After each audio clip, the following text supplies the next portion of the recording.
you are. Mercy waiting just beyond my door. John Paul II said, "In the mercy of God, the world will find peace and the mankind will find happiness."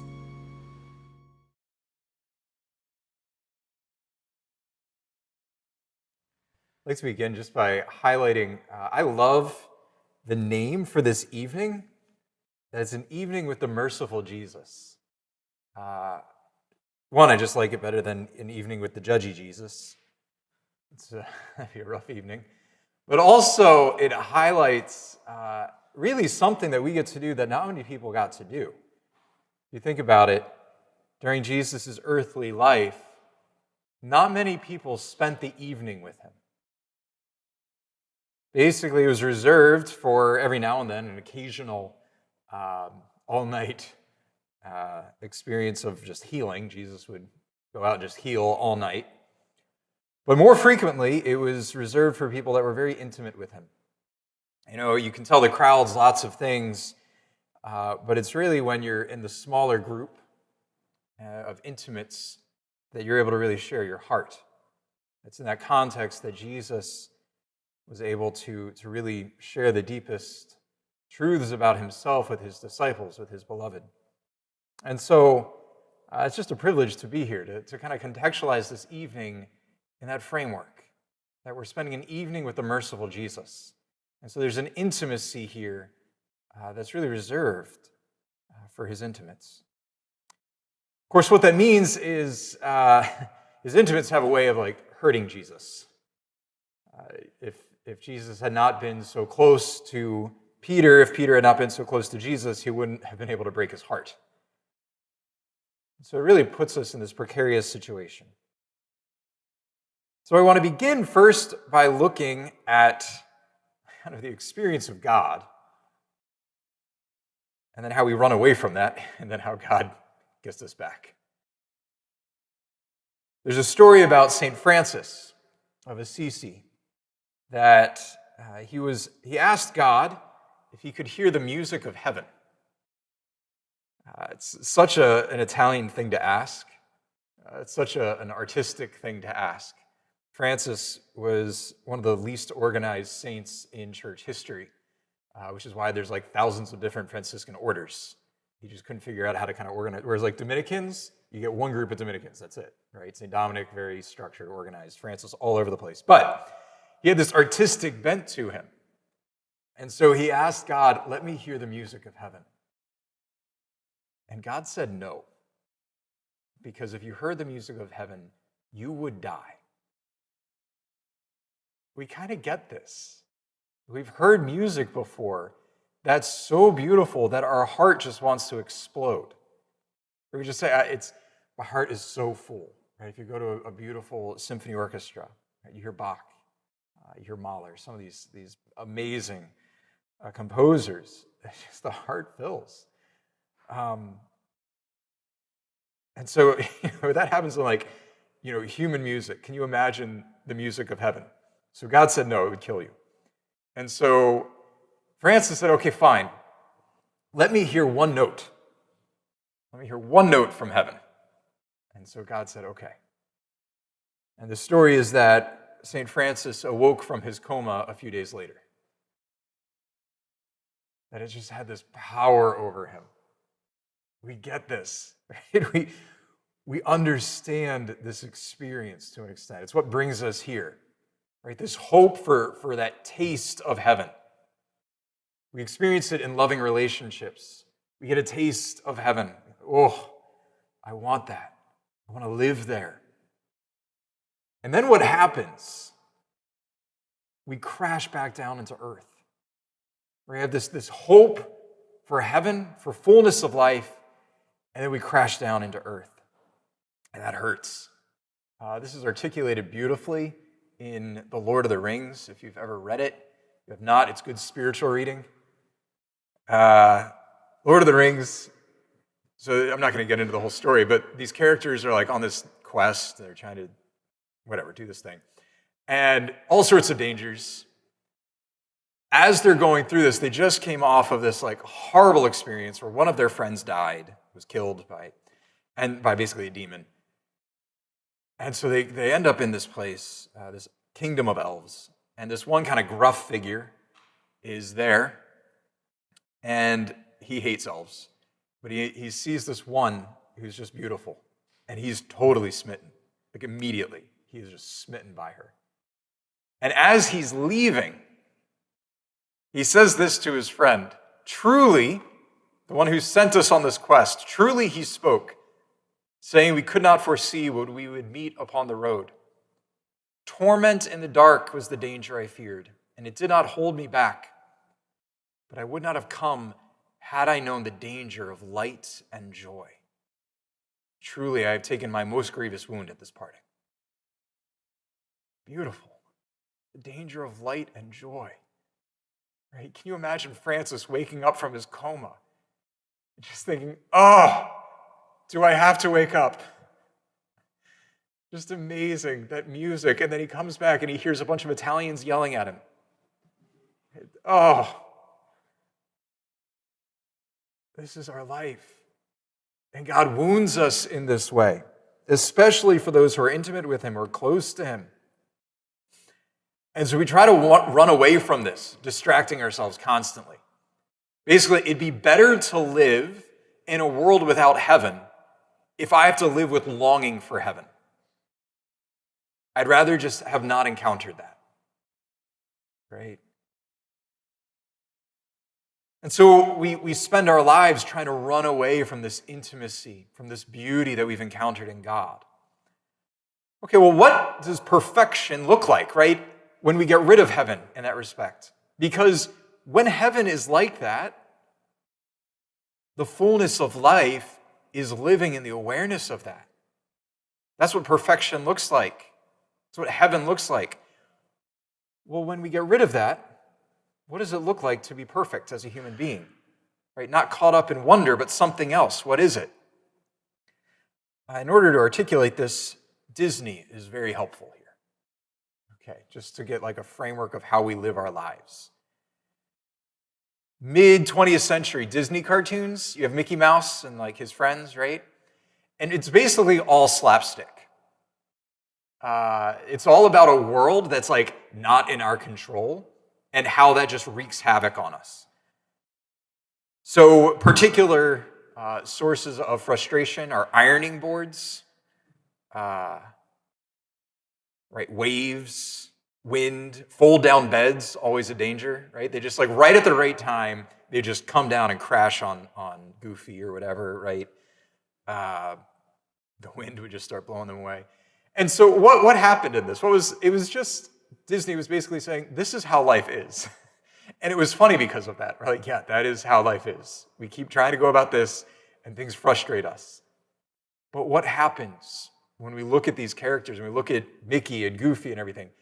They're people who know how to live in relationship, right? Because they're constantly frustrated by things not in their control. They become capable of living in relationship. How is the Mickey Mouse cartoons, how do they work now? It's basically all about how we can take control over things that frustrate us. So for example, there's one episode, Goofy is like on his way to Minnie's house, and wind starts blowing, and he starts getting blown away from Minnie's house.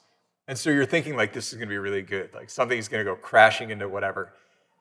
No, a stone that you thought was a stone turns out to be a trap door. This hand comes out, grabs Goofy's foot and pulls him back down. So boring. It's all about a world where we're in control of things. And so we never have to worry about getting frustrated. It's about fixing problems. It's problem solving. So it's not becoming attuned to a world that exists apart from me, but rather adjusting the world to fit into how I think it should be. This is how we live our lives. It's really disturbing, but it's how we live our lives. We're constantly avoiding things that frustrate us. Think about traffic. Now we have Waze. we don't need to worry about traffic anymore. We can get around it. Right? And so instead of learning how to live in a world that's frustrating, we're just like, no, how do I get around this? How do I bypass this? We don't have to be bored anymore. We can listen to music. Right? Or if someone else is with me and is boring, I can just take out my phone and just distract myself. It's wonderful, right? Or if there's like that uncomfortable moment, I can just space out. Right? I constantly have the ear pods or AirPods or whatever the heck they're called, right? Like I don't need to worry about things frustrating me. This is how we live. We're solving problems. We do this in our moral lives as well.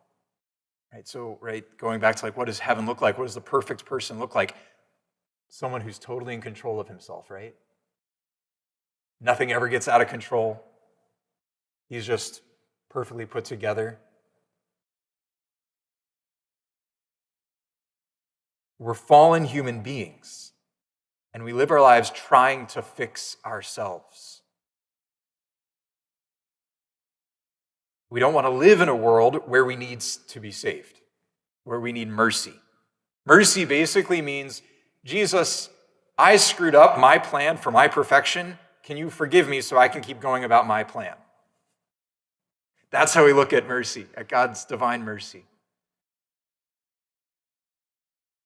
Salvation in this world, heaven, comes from a program or a device, not a relationship.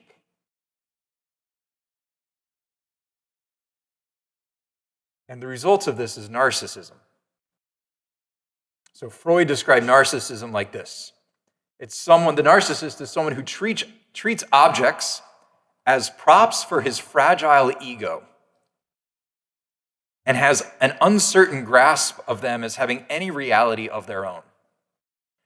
Think about like the relationships we're in. How do you serve me? Right? How do you fulfill me? How many marriages right now are like, I don't feel fulfilled anymore. Who said anything about that?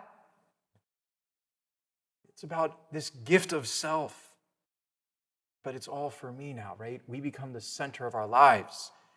This is hell. So heaven in our world is actually hell. This world where I'm isolated, totally in control. I don't have to deal with other things that frustrate me. C.S. Lewis talks about this beautifully in The Great Divorce. Right? That basically the longer people are in hell, the farther away they get from other people. Because they can't bear to be around other people. It's just alienation. Okay, good. So hopefully you're all depressed. Right? Realizing like the hell that we're in. Okay, how does Jesus save us?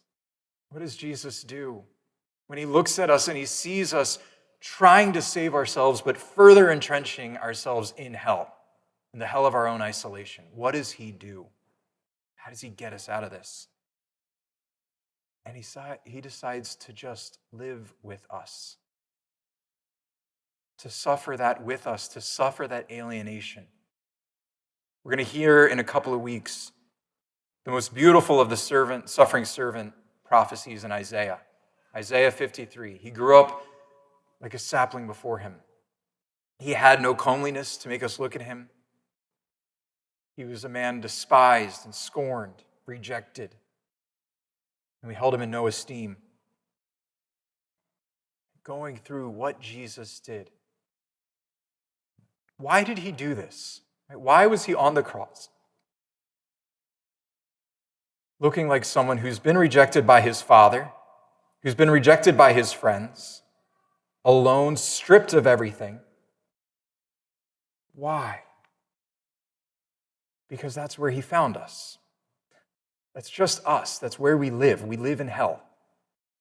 And he looked down from heaven and said, oof, I got to go there and get them out of this. And so mercy does not mean God fixing us. It means God loving us in our brokenness, in our woundedness, in our isolation. So that rather than having a device or a program that gets us into heaven, we have a person that brings us into fullness of life. Back into that experience of awe that St. Francis experienced. that we're constantly running away from. Why? Because it makes us vulnerable. Right? If we live in such a way that we can be affected by the beauty of heaven, that means we can be affected by not having heaven. And that hurts. It hurts so much. Right? I'd rather not love, right? If that's what it means. C.S. Lewis says to love at all is to be vulnerable. Love anything in your heart will certainly be wrung and possibly be broken. The only way to keep your heart intact is to give it to no one, not even to an animal. Wrap it carefully round in hobbies and little luxuries. Lock it away safe in the casket or coffin of your selfishness. He says, in that casket, safe, dark, motionless, airless, it will change. Your heart will not be broken. It will become unbreakable, impenetrable, irredeemable. The only place outside of heaven where we can be perfectly safe from all the dangers and perturbations of love is hell. The alternative to tragedy, or at least to the risk of tragedy, is damnation. And so Jesus took the risk. He said, I want you to be vulnerable again. You're living so afraid of being hurt, but doing that is making you incapable of living the fullness of life because you're constantly trying to fix yourself in the world around you. And so it's confined to your idea of what you're supposed to be and what others are supposed to be, what the world is supposed to be. And so he says, I want you to be vulnerable again. So I will make myself vulnerable first, so you're not afraid to do that. So he came to earth to show us how to be vulnerable again, so that we could learn again what it's like to live in heaven. This is the new life he wants to give us. It's not about doing things better. It's about living a different way, living in relationship, learning again how to do that.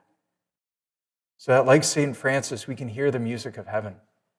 We can be caught off guard and long for more, suffering the beauty of God in Jesus Christ, knowing his mercy, because he has met us in our brokenness, and in doing so has brought us from hell into heaven.